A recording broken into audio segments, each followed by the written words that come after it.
Have an official's blessing. Tian Guan Ci Fu by Mo Xiang Tong Xiu. Read by Plant Bones. Chapter 16. Borrowing Luck. Night Crawl in Paradise Manor. And so Xialian bent at the waist and greeted it. Hello there.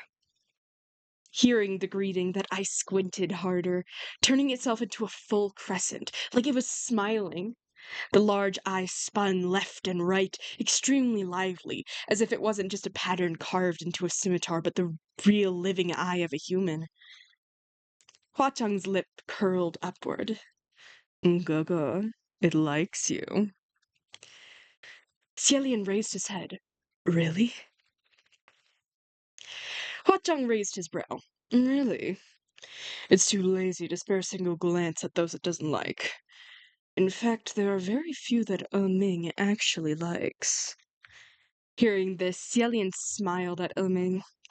Thank you, then. He turned to Hua Chang. I rather like it, too. At his words, the eye blinked madly, and the scimitar started shaking all of a sudden from where it hung at Hua Chang's waist. He reprimanded it. No. No what? Xielian asked. No, Hua Chang reiterated. Ming shook again, looking desperate to jump out of its scabbard. Xielian asked curiously, Are you telling it no? Yes, Hua Chang deadpanned.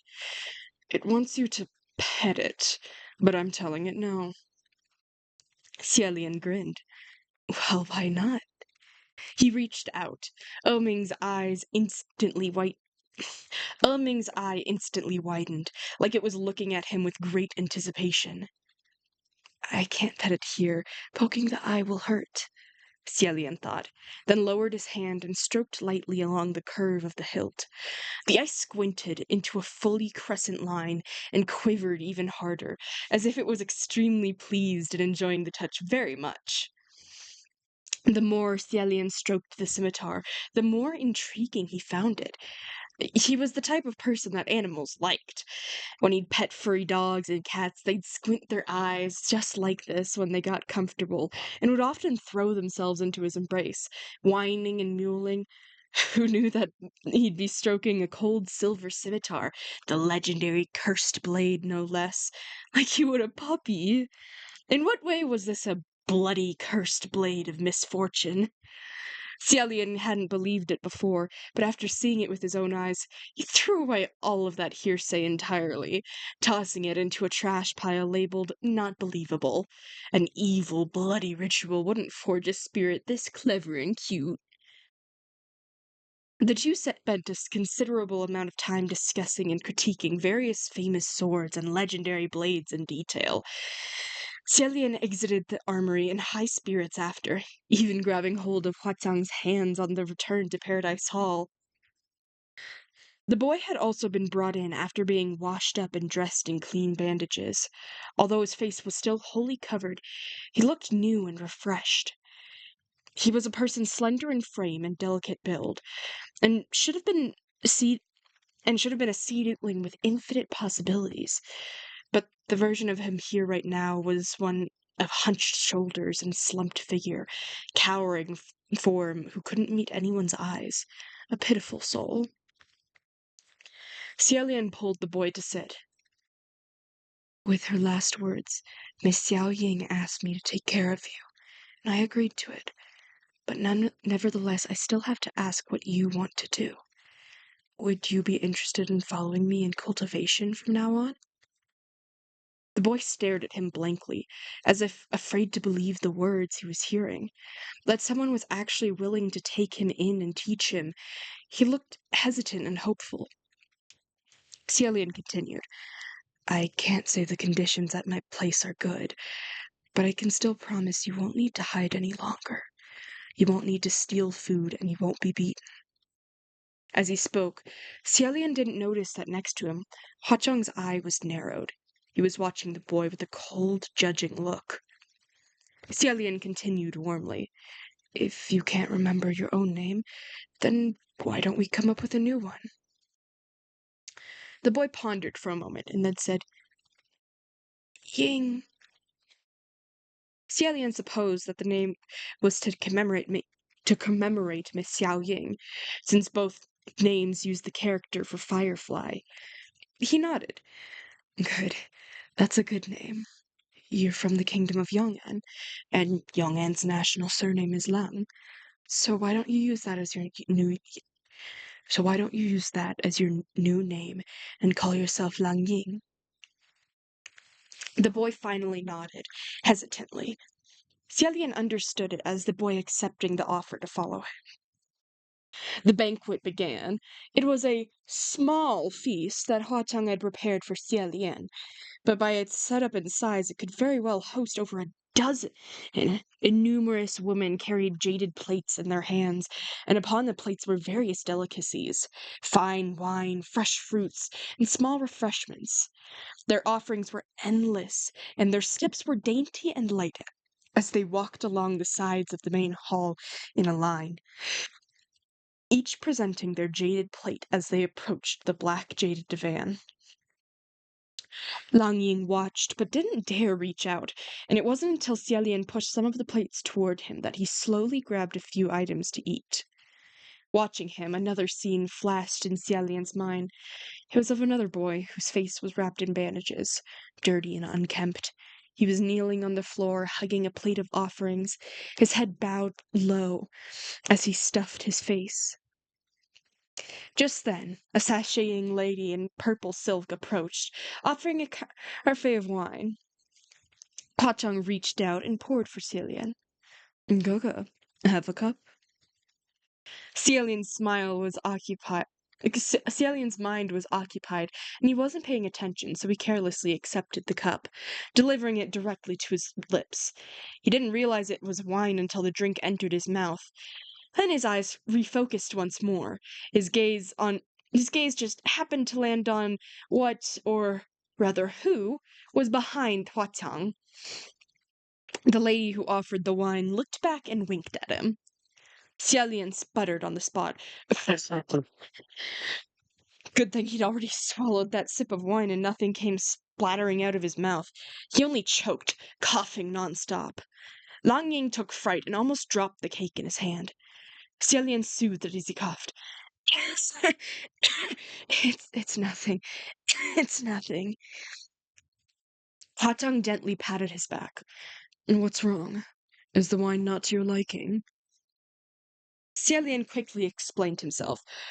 Oh no, it's very good.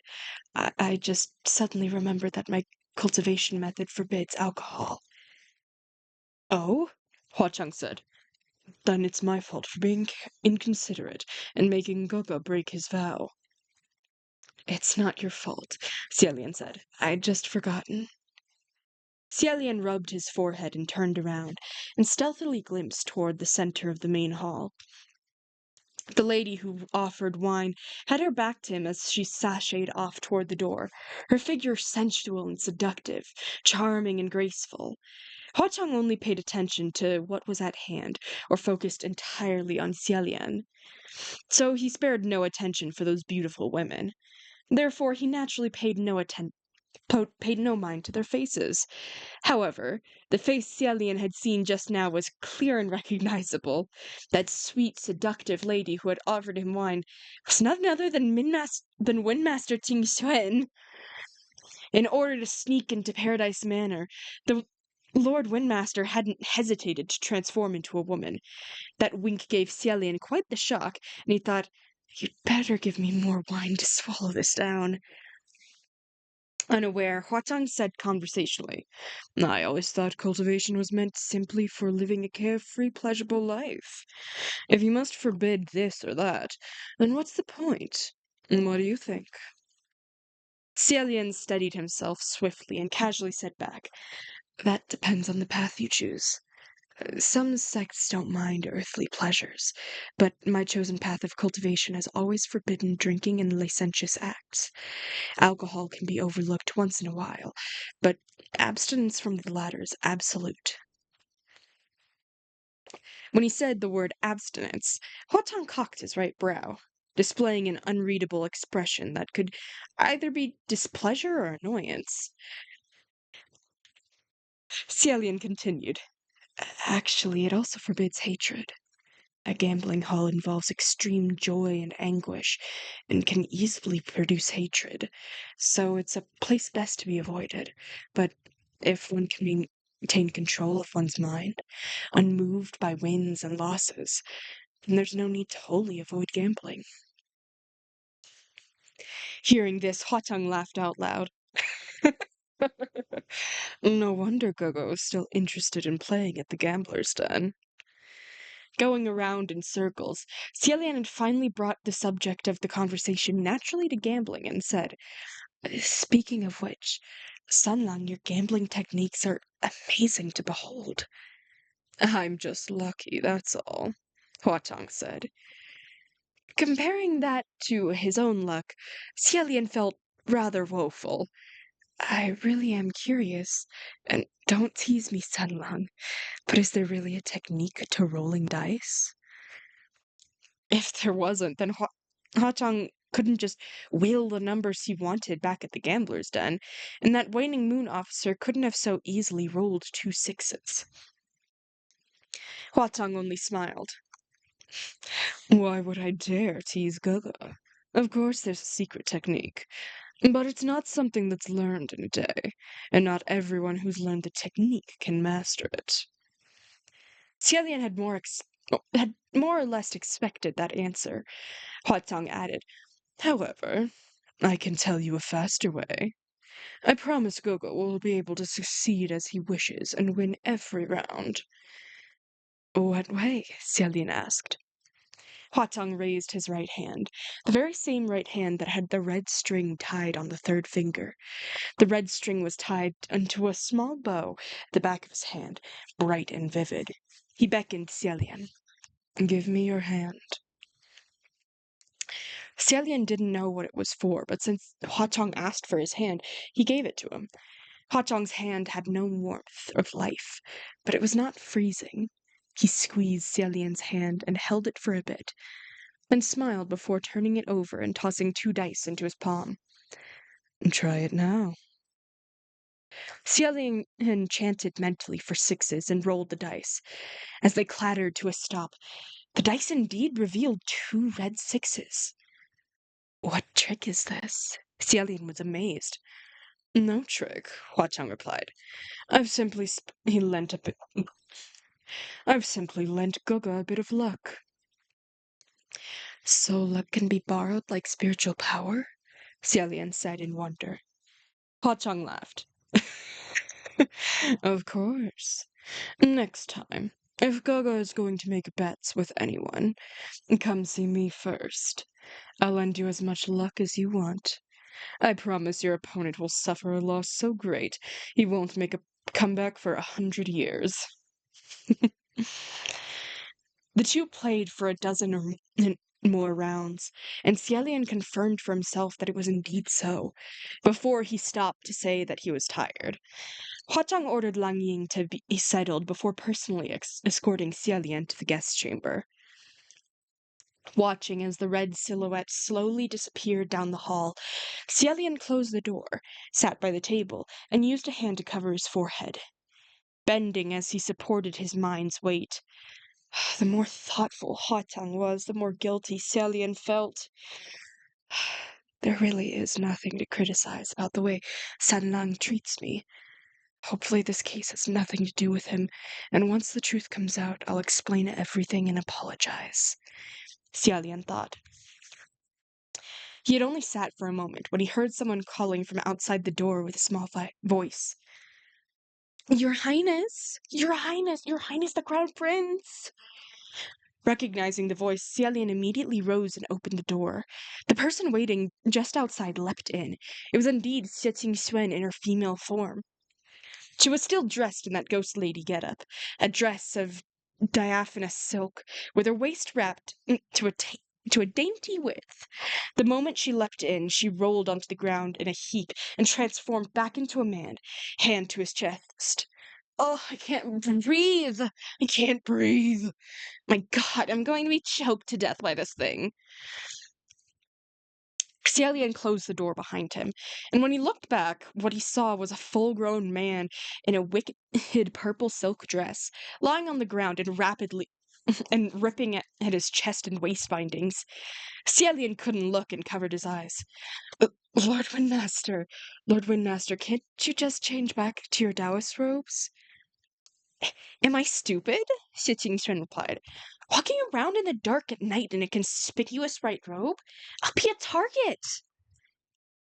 But in your current get-up, on some level you're more of a target, Xialian thought. Xialian crouched down next to him. Lord Windmaster, how did you sneak in? Didn't we agree to meet again in 3 days? Well, what was I to do? Xie Swen replied. I asked around the streets, and they all said that your highness was sent to Paradise Manor. And isn't Paradise Manor the Ghost King's lair? Even the name of the place sounds bad. I watched from afar and decided it was definitely an obscene and wanton place, so I was worried about you and expended tremendous effort to sneak in. What an unlucky journey this has been. Either I get dragged to facials by women and girls, or I have to swallow my honor and dress like this. I've never ever made sacrifices this huge. But you're obviously enjoying yourself, Xialian thought. Where's His Highness Taihua? I hope he doesn't start anything else, with my lord having left him out there. Xie Qingxuan finally ripped through all the bindings, gathering breath at last, and sprawled across the ground like a puddle. Don't worry. I pulled rank and commanded him not to move a muscle, so there shouldn't be any more issues. But seriously, Your Highness, you're so lucky! Huh? Xialian gasped. Me lucky? Yeah, Xie Qingxuan exclaimed. Look how miserable Lang Qingqiu and I have been in Ghost City. We either get hung up with the threat of having our pants pulled down, or we wander the streets like stray dogs without a place willing to take us in. And here you are, eating well, drinking well, and there's even a ghost king keeping you company. Well, when you put it that way, it was indeed rather tragic. Xie Qingxuan finally pulled himself up from the floor. So, Your Highness, do you still remember our objective for coming to Ghost City? Xialian regained his composure and replied, Of course I remember. Back at the Paradise Hall, I was preparing for our mission. Xie Qingxuan looked at him in confusing. Really? What part did you prepare at the Paradise Hall? I only remember you playing around with Crimson Rainsought Flower rolling dice. You guys weren't even really playing properly. You were feeling up his hands, and he was feeling up yours. What kind of new method was that? Xialian explained himself. Lord Windmaster, please don't make it sound so questionable. We were only having a discussion. I found some clues here in Paradise Manor and was investigating. To keep going, I needed a little luck. Xialian raised his right hand and curled it into a fist as if he had grabbed hold of something. His face set. And I've gotten it. The two silently slunk out the door. After 2 incensed time, they successfully found the room once more. Xialian approached the statue of the woman and took out the 2 dice given to him before. He paused and took a deep breath before rolling the dice. There was a soft rattle, and sure enough, the roll was 2 red 6s. Xialian let out a breath of relief. I've been having hiccups this whole time. Xialian let out a breath of relief, but he felt worse when he remembered that his luck was lent to him earlier at Paradise Hall by Huatang. Seeing his remorseful expression, Xie Qingxuan patted his shoulders. Since we've come this far, just let it go. If I were you, I would decline this mission from Junwu, no matter how he begged, lest I be a poor friend. Xialian shook his head. At the end of the day, Xie Qingxuan didn't know Junwu very well. This case was certainly awkward for Xialian, and Junwu had known it would be. From his understanding of Junwu's character, under normal circumstances, he would have never brought this up with him, and would have appointed another heavenly official to the mission. But even knowing this would be awkward for Xialian.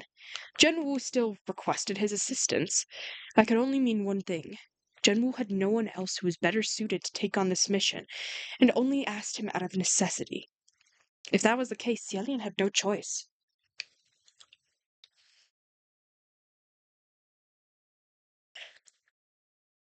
Besides, the missing heavenly official set off the distress signal 7 days ago, and Huatong had left 7 days ago. That was a coincidence he couldn't ignore. Xiaolian heaved a sigh before taking the dice back and pushing open the door. Behind it was no longer the small, simple chamber he'd seen before, but a dark tunnel with a long stairway stretching into the abyss below, with brisk winds whistling at them from the blackness. Xiaolian traded looks with Shi Xuan and nodded. One behind the other, the two entered the tunnel and the darkness beyond. Shi Xuan took the lead. He snapped his fingers and ignited a palm torch, illuminating the steps under their feet. Xiaolian closed the door gently and brought up the rear. As they descended, Xiaolian asked Shi Xuan, "Lord Windmaster, were there any heavenly officials banished from the heavenly court in recent years? I mean, besides me?" "There were," Shi Xuan replied. "Why do you ask?" "Because I saw a cursed shackle on the wrist of that waning moon officer from Ghost City. That could only come from the heavens, no?" Shi Xuan was astonished. "What? A cursed shackle?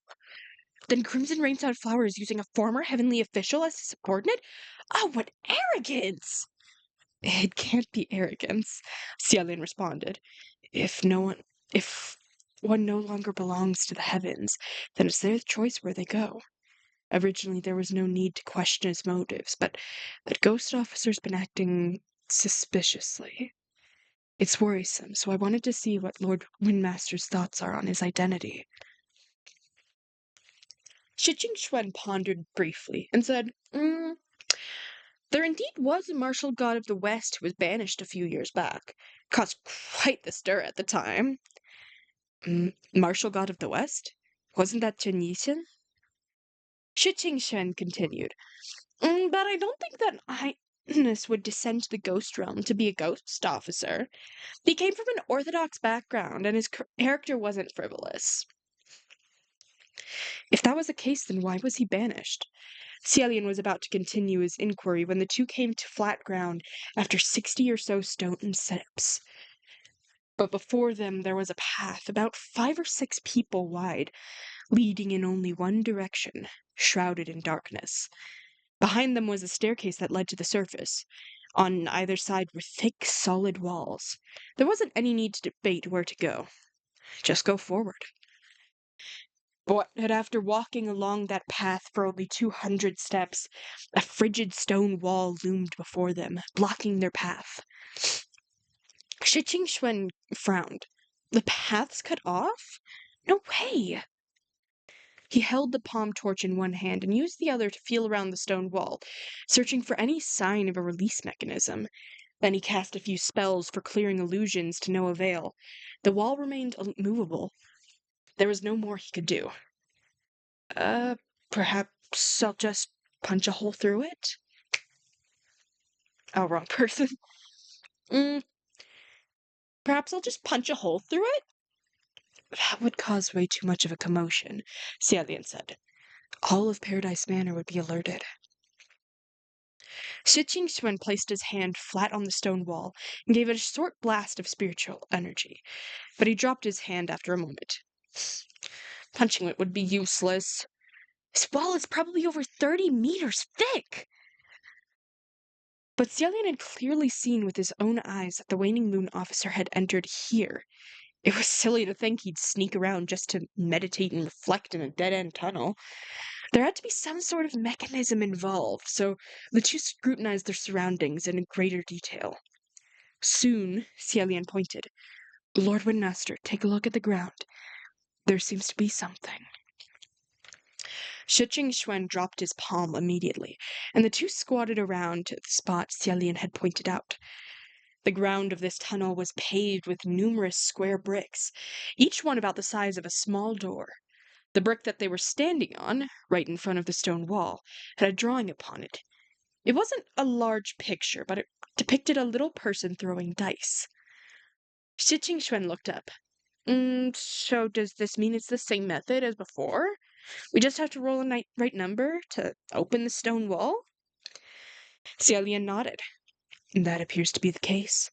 But I didn't come in here with that waning moon officer, so I don't know what the correct role is. We've come this far, Shi Xuan said. It's not realistic to turn back just to find that out. Let's just roll random number and see. Xie agreed. Lord Windmaster, why don't you give it a go? I don't know how long my borrowed luck will last. Shi Xuan didn't refuse. He picked up the dice and tossed them into the floor. How about that? He rolled a 2 and a 5, then waited briefly, but the stone wall didn't move. Xie picked up the dice. That didn't work as expected. Shi Xuan suddenly cried, Your Highness, under your feet! The image has changed! Hearing this, Xie immediately looked down. Sure enough, the image on the square brick beneath their feet had been a little person rolling dice, but as they watched, the colors slowly faded and filled in once more, transforming into a different scene. It looked like a long, flat, thick, black, creepy crawler. What in the world is that? Shi Xuan wondered. An earthworm? A leech? Xie guessed. That's what it looks like. There are plenty of them in the paddy fields, so I've seen a lot.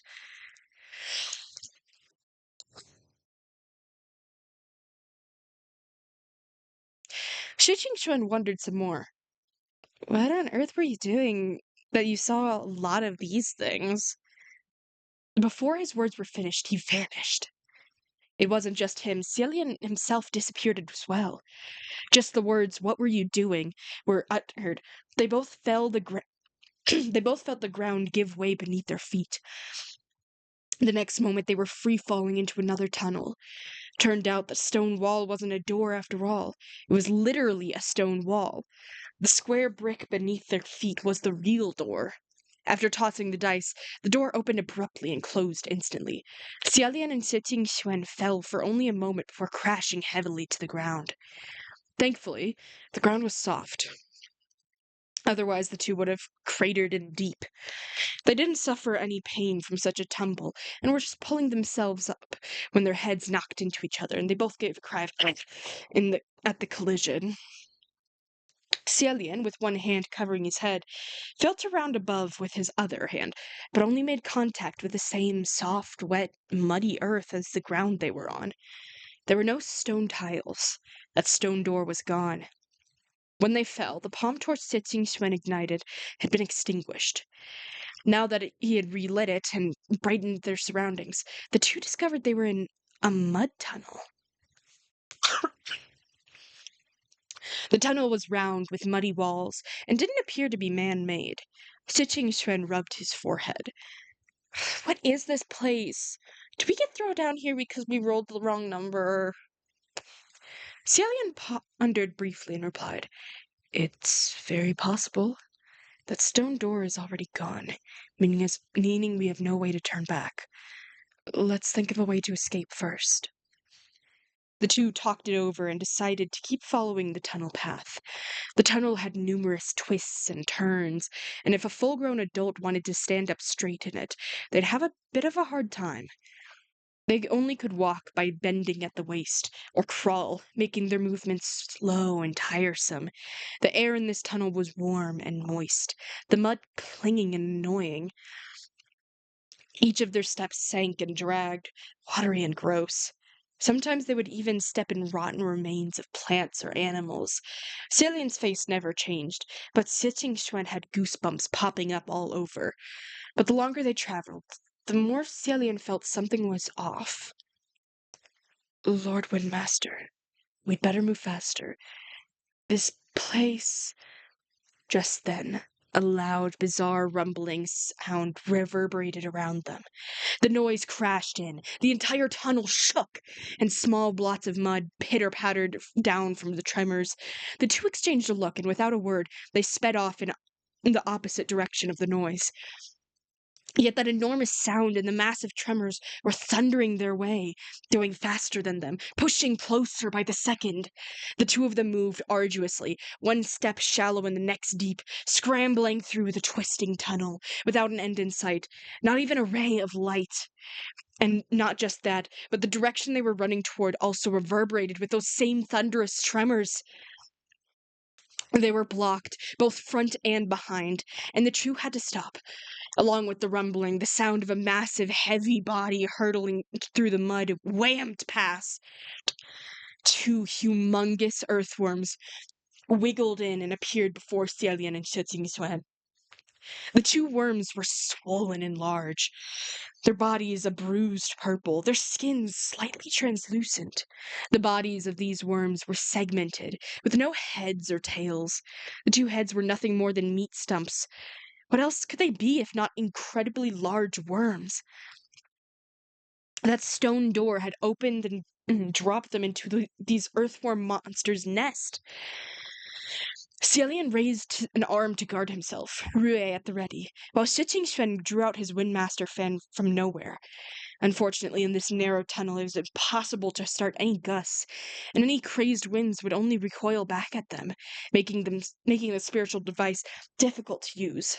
In that moment, Cielian remembered that worms were afraid of light and heat, and he shouted a command. Lord Windmaster, please lend me some spiritual power, and intensify the palm torch. Shi Qingxuan followed his directions and clapped Cielian's hand with his own left hand, while the flames in his right palm burst dozens of centimeters higher. Cielian also swiftly started a bright top. Cielian also swiftly started a bright palm torch. Sure enough, the two giant earthworms felt the heat and shrunk back, pulling a few meters away. Using the flames, the pair continued slowly on their path, forcing the giant earthworms to keep their distance and praying for an exit. But the tunnel was narrow, and with such large flames burning, soon enough it wasn't only the worms feeling the heat, and Cielian and Shi Qingxuan themselves were sweating profusely, as if they were baking in an oven, miserable and wretched. And the more horrifying thing was that Shi Qingxuan couldn't keep burning through all his power to keep the flame alive. The fires grew smaller and smaller, and they also noticed that although the giant earthworms were still evading them, they weren't as fearful. After a few more steps, Cielian could feel his breath growing difficult. He said, Lord Windmaster, the palm torch won't last.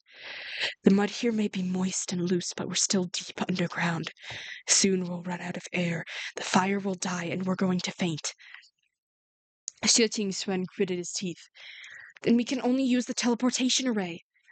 Although neither of the two had a free hand to draw an array, and the current environment wasn't exactly ideal, there was no other way.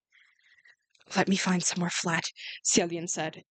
Just then, he felt a small plate beneath his steps. Not moist and spongy, but more like a stone tile. A thought struck Cielian, and he immediately crouched down to check. Just as he suspected, it was another stone door. It also had an image of a little person rolling dice on it. Shi Qingxuan stepped onto the tile with him, overjoyed. Quick! Roll the dice and open it! Cielian was just about to roll the dice when he suddenly thought, but what if I roll a worse outcome and open an even more horrifying place? Cielian passed the dice to Shi Qingxuan. You do it. Without a word, Shi Qingxuan grabbed the dice and tossed. Rattle, rattle. This time there was a 3 and a 4. Cielian picked up the dice readily, and the two stood together on top of the door tile. The palm torch in Shi Qingxuan's hand shrank by another inch. The two giant earthworms were squirming and ready to approach. Cielian stared intently at the drawing on the tile as it slowly dissolved and gradually transformed into another picture. It was a forest, with a number of oddly dressed little people dancing in circles around another figure in the center. Just then, one of the worms finally stopped holding back. It charged toward them with its mouth open in a slit, dragging its heavy body. Thankfully, when the worm was only a mere meter away from them, the stone door opened. This time, the two fell into another narrow hole. except the ground was hard and dry. This new space was extremely cramped. The fall was painful, and the two stumbled and knocked into each other. Celian was used to enduring pain, so he didn't make a sound, but Sitting Xuan cried out. That left Celian's ears in pain instead from the screeching. Worried something might have happened to him, he called out, Lord Windmaster, are you okay? Sitting Xuan's head was at the bottom, and his legs were in the air. I don't know if I'm okay. I've never fallen like this before, Your Highness. Working it with you is really too thrilling. Celian couldn't help but let out a small laugh at that, as he finally realized that the two of them had fallen into a hole in a tree. He crawled out of the hole with great difficulty and extended a helping hand to Sitting Xuan. Thanks for all your hard work. You're welcome, Sitting Xuan replied. He pulled on Celian's hand and climbed out of the hole, dirty and disheveled, his silk dress in tatters. When he got out, he put a hand over his brow to block out the stinging brightness of the sun. Where is this? Well, as you can see, it's a forest deep in the mountains, Celian replied. He looked around and said, I think the stone doors are a spiritual device, with the same function as the teleportation array. Different rolls on the dice will take us to different places. I wonder if we rolled any of the right numbers. Celian crossed his now bare arms and contemplated seriously. Using the teleportation array just once requires an immense amount of spiritual power. That crimson rainsalt flower created something like these stone doors just to prevent people from snooping around? It speaks volumes to his immense spiritual powers and how deeply calculating he is. Although he appeared solemn, his unkempt appearance with bare arms and bare feet made it really difficult for him to come across as serious. Instead, he looked, well, hilarious. Celian held back his laughter with immense difficulty, as he thought of the way Huatang always lightly curled his lips and shook his head. Rather than calculating, it's more that he's mischievous, Celian thought. The two had only just emerged from the hole in the tree, and not a few steps after did a bunch of naked people suddenly jump out from nearby bushes and surround them. It started jumping, howling as they did so. Oh! I'm sorry if I'm less enthusiastic. The racism just makes me very uncomfortable.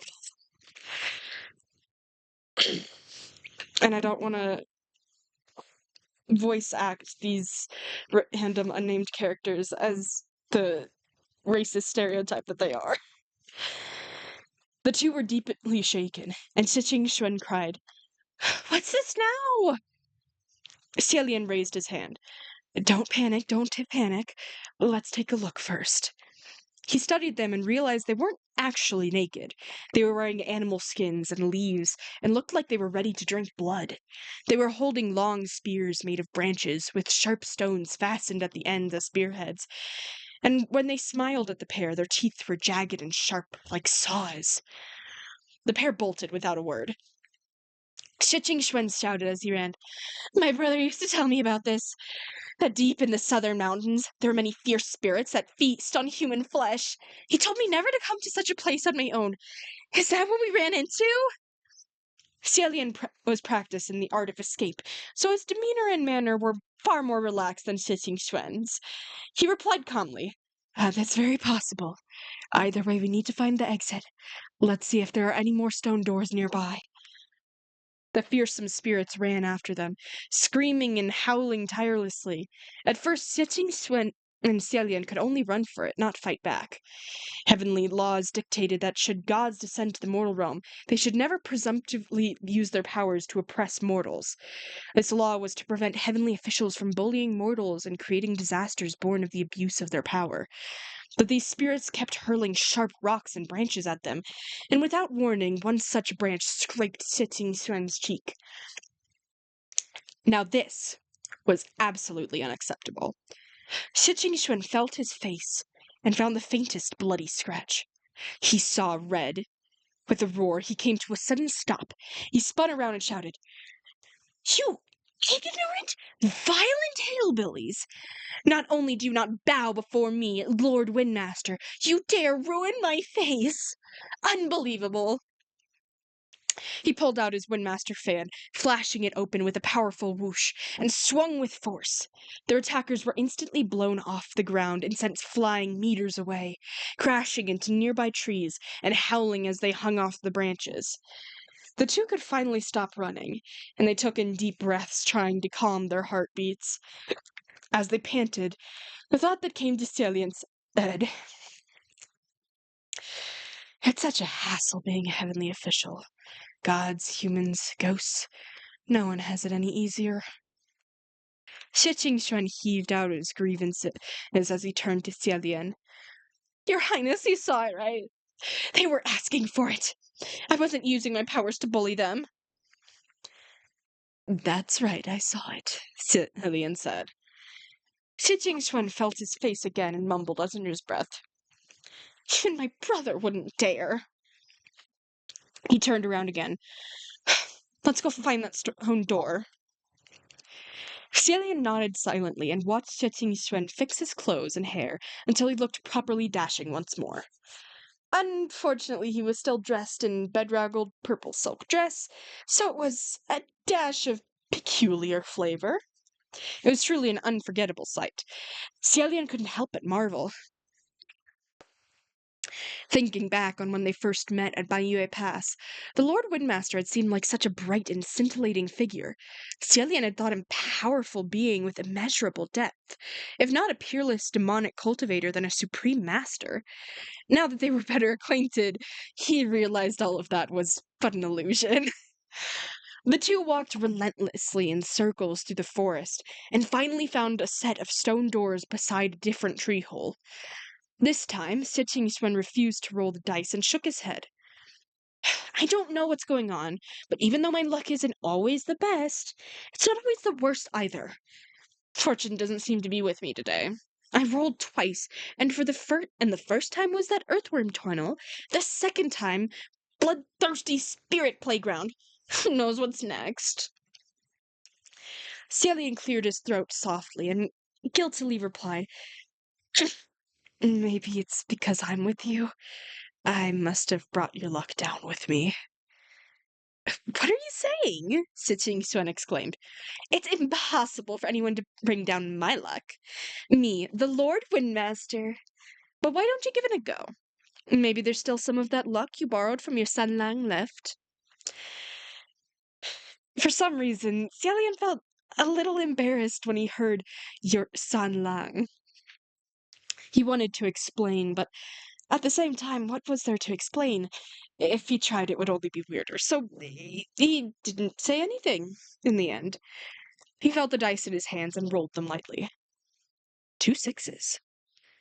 Xialian held his breath as he watched the images on the stone door transform and mentally prepared himself to face whatever came next. But this time the picture didn't change, and the stone door creaked open. Behind the door was another long stairway that descended into darkness, and brisk air whirled up from the depths. The two exchanged a look, both thinking, after all that, do we circle back to the beginning? Even if they were back at the beginning, that was still better than these strange perils. They'd had enough. Thus, the pair resolutely stepped in, but the moment they entered, the door closed behind them, and when they reached out to push, they only felt the smooth surface of a stone wall. "Looks like our only path is down," Xialian said.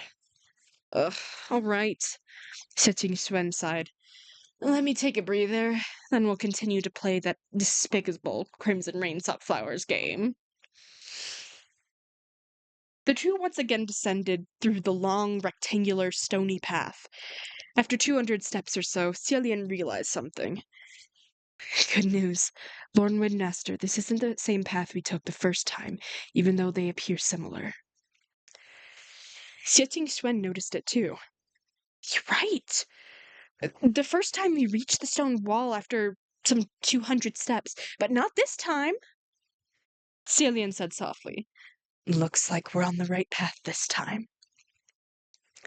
As soon as he spoke, they came to a stop. Ahead of them in the darkness wafted a stench of blood, and accompanying that smell was the heavy breathing of a man. The two didn't move a muscle and said nothing. There was neither light nor flames, yet the other party had already sensed their presence.